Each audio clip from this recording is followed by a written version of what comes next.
Hey guys, it's been a long time since I posted a video. Well, not long, but a few days, maybe just over a week. But welcome back to the Emporium. I'm Billy, and I'm going to review Captain America Civil War. I was able to see this movie a few days ago, and it was awesome. Phase 3 of the MCU has started off with a huge bang. If you see me looking down, I took a lot of notes because I had a lot to say about this movie, so bear with me on that. Just like Phase 1 did with the first Iron Man to kick off the MCU, it started off great. A lot of momentum going into Phase 1. Phase 2 started out a little rough with Iron Man 3, but towards the end with Guardians of the Galaxy and the second Avengers, it was okay, and then it ended with Ant-Man, which I don't think got the credit it deserved, but Phase 2 was hit or miss, but had some real good momentum moving forward. I'm glad to see that Phase 3 hit the ground running. This movie was really good, leaps and bounds better than the second Avengers movie. And it is a third installment in the Captain America trilogy, which that trilogy now, in my opinion, falls into the rare category where the trilogy got better with every movie, where you see your Star Wars. I'll use the original trilogy as an example. The peak of the original trilogy was Empire Strikes Back. Return of the Jedi was still a great film, but it wasn't quite up there with Empire Strikes Back. There's a bunch of trilogies that do that. The Spider-Man trilogy, but this is the rare breed where with each movie they got better, and it was really well done.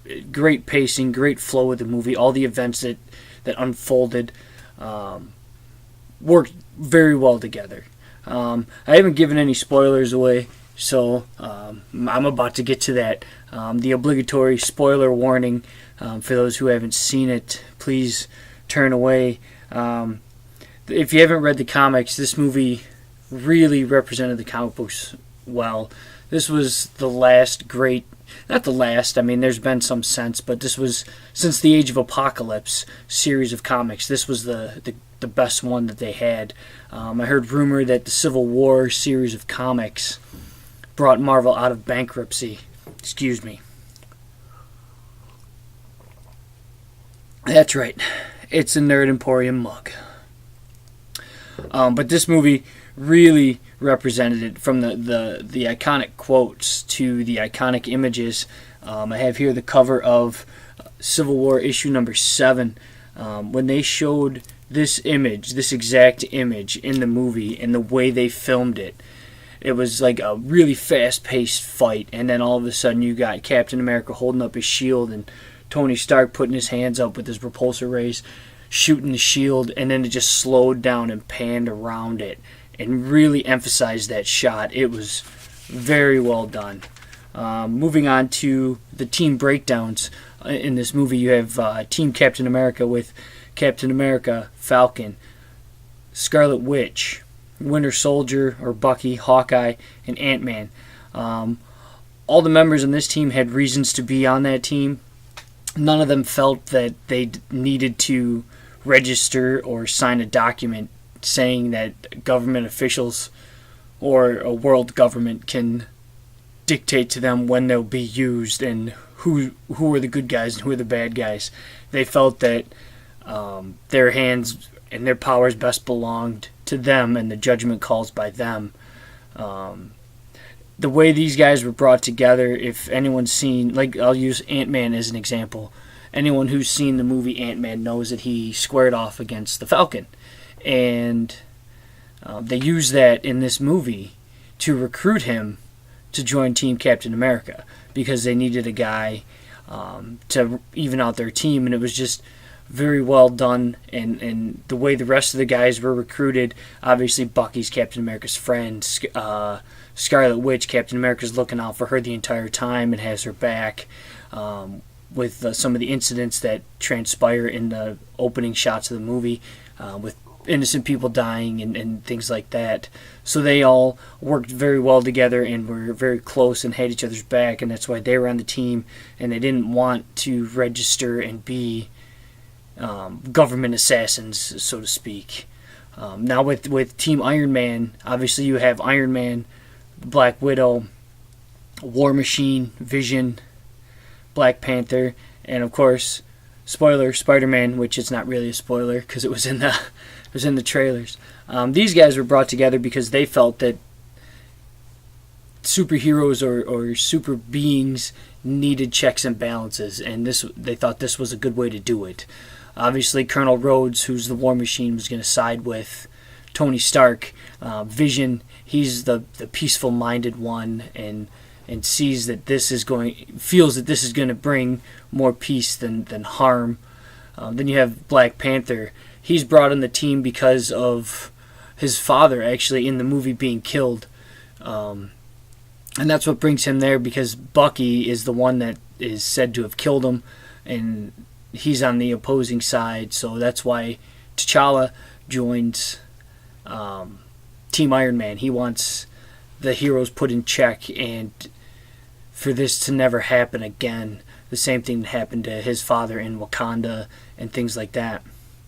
There's a hint in the trailers about a big fight scene at the airport. Again, spoilers. The airport fight scene was very well done. You're talking 12 different superheroes, 2 opposing sides. This was nothing against Joss Whedon with Avengers 2 or the first Avengers, but to have that many heroes in one film and give them each the fair amount of screen time and the ability to show off their powers in one giant battle was really well done. The best part about that is when Tony Stark goes, "Underoos!" and he's talking about Spider-Man. He comes flipping out and takes Captain America's shield and everything like that. Spider-Man was hilarious in the movie. During the way he was recruited was just incredible. Tony Stark played it off that he won a grant to fund a research project that Peter Parker had been working on. And Tony Stark gives him this first Spider-Man suit. So it's the first one that we see Tony Stark actually give to Spider-Man. Because if you've read the comics, you know that Tony Stark gives Spider-Man a different suit.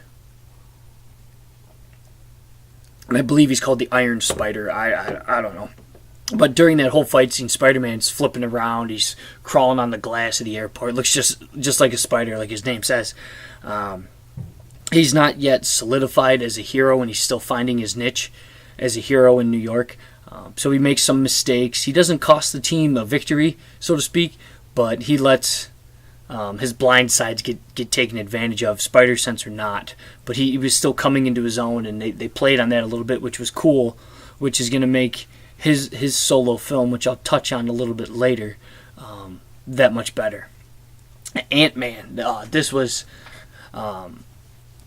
huge, pun intended, because during this fight scene there's a moment where the team, Captain America calls for a distraction, and Ant-Man says, "I got this," and they're like, "What are you talking about?" And he's like, "Don't worry, I've only tried this one time, but it was in the lab and I passed out." And right when he said that, I knew exactly what he was going to do.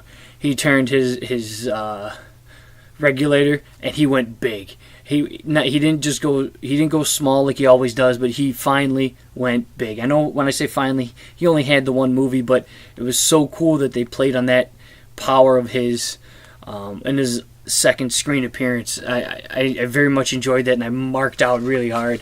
It was so cool to see him throwing the team members around and causing the distraction.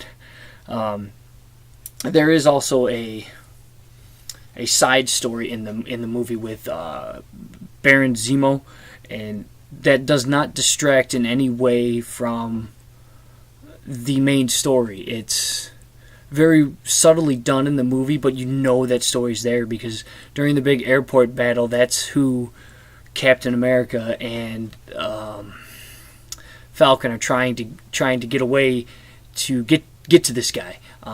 Again, that's Baron Zemo, and what the side story really is, spoiler alert, is there are more Winter Soldiers out there. The whole thing with T'Chaka being killed, that's Black Panther's dad. They framed Bucky into making it look like he did it, but it was actually another Winter Soldier. There are 5 other Winter Soldiers or super soldiers out there other than Bucky that are running around, and Zemo's, I believe, is controlling them. So that was interesting. It'll be really interesting to see where it all goes from there.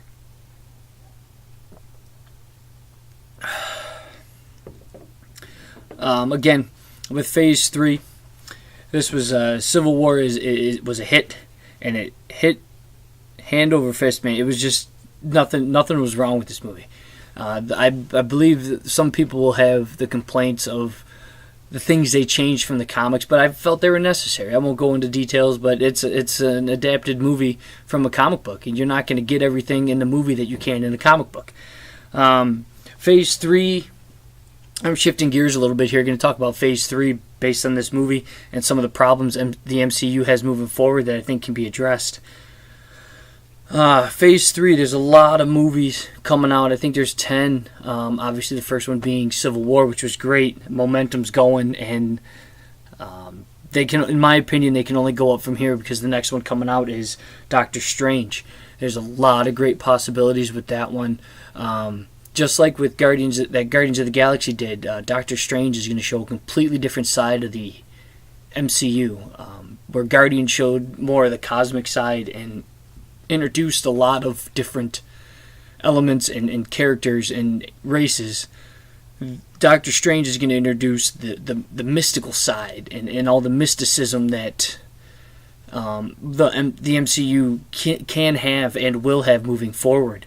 Guardians of the Galaxy 2, there was nowhere to go but up from the first one. First one was such a sleeper hit, and if they keep that same formula of action, humor, suspense, then they won't miss. It's the same cast. They're just going to add some villains. They're going to maybe add a couple different races that the Guardians encounter in their travels. One that I'm super excited for, and I love the title of this one, is Spider-Man Homecoming. I hope the reason this is called Homecoming is it's a play on the fact that Marvel has, I'm going to say, limited rights to Spider-Man, but they have enough to make a movie and make it very well done. So, welcome home, Spider-Man. Thor, Ragnarok. We're finally going to see the Hulk again, if he doesn't show up as Bruce Banner in another film. The first Thor was great. It was, again, a sleeper hit. Thor, Dark World, it was okay. It was lacking some of the formula that made the first Thor really good. Ragnarok's going to be a little bit darker, I think, than the first Thor, but not as dark as the second one. I feel there's going to be a lot of action in that one. Black Panther's finally getting a film. Again, Black Panther doesn't have too many of his own villains, but he's got all the Avengers villains, and he fights with the Avengers and wants to keep Wakanda safe. So there's that whole backstory of Wakanda and the vibranium and everything like that goes with it. Then you have, I'm going to lump these two together even though they come out at different times, Avengers 2 and 3, the Infinity Wars. Rumor is they're getting a new title, but the first one is going to be a build-up with Thanos and his army. The second one will finally be the invasion, and we'll see what Thanos has and who he's bringing with him. Ant-Man and the Wasp, I'm really excited for this one because I very much enjoyed the first Ant-Man. He did a great job, Paul Rudd that is, playing Scott Lang, and I like that they didn't use the Hank Pym, that they used a different Ant-Man, but Hank Pym was very much present in it. Then you're going to have, the rumor is Captain Marvel, and that's supposed to be Miss Marvel, Carol Danvers, Captain Marvel. Again, that's another cosmic type being. She has a lot of dealings with the Guardians and the Kree Empire, so hopefully we get to see, I'm not sure if Marvel has all the rights, but we get to see that alien race and bring them into the fold too. So those are the movies that they have coming out. A lot of possibilities and a lot that they can do with it. Phase 3 is going to be great. It's going to show with Doctor Strange, Guardians of the Galaxy, Miss Marvel, a lot of different sides that the Marvel Universe has. A lot of doors are going to be open, and more standalone movies will come for Phase 4, hopefully, if that's a possibility. One of the bigger problems that I hear the Marvel Universe has is its villain problem. Now, this theory I have is just mine. I was talking with my buddy about it earlier, and I don't know if it's what they're planning on doing, but I'll take it one way first with the villains that they can incorporate. For example, like Doctor Strange has Mephisto, who's basically the devil. Dormammu, who is a dimensional evil being. Baron Mordo, who kills the Ancient One. He feuds with him. He works from time to time with Dormammu. Ant-Man uses the Avengers villains, bringing Whirlwind, The Voice, a lot of different villains that can be one-offs. You know, they're not main villains, so it doesn't matter. Again, Captain Marvel, you can introduce the Kree Empire and go from there. There's just so many villains that they can incorporate.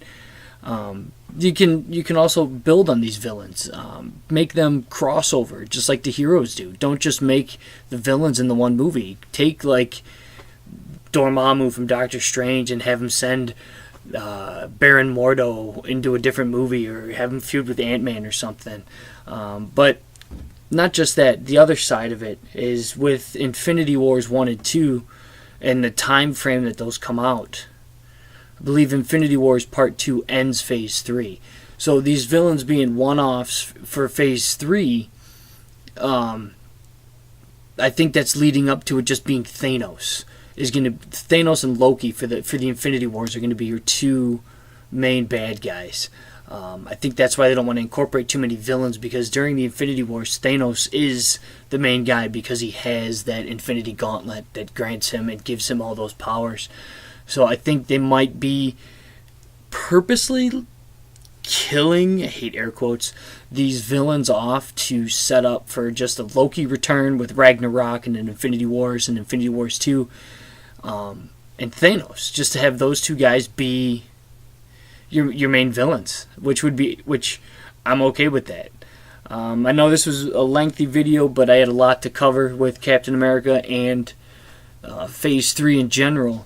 But as always, keep an eye out for more of my videos coming out. I look forward to reviewing X-Men Apocalypse.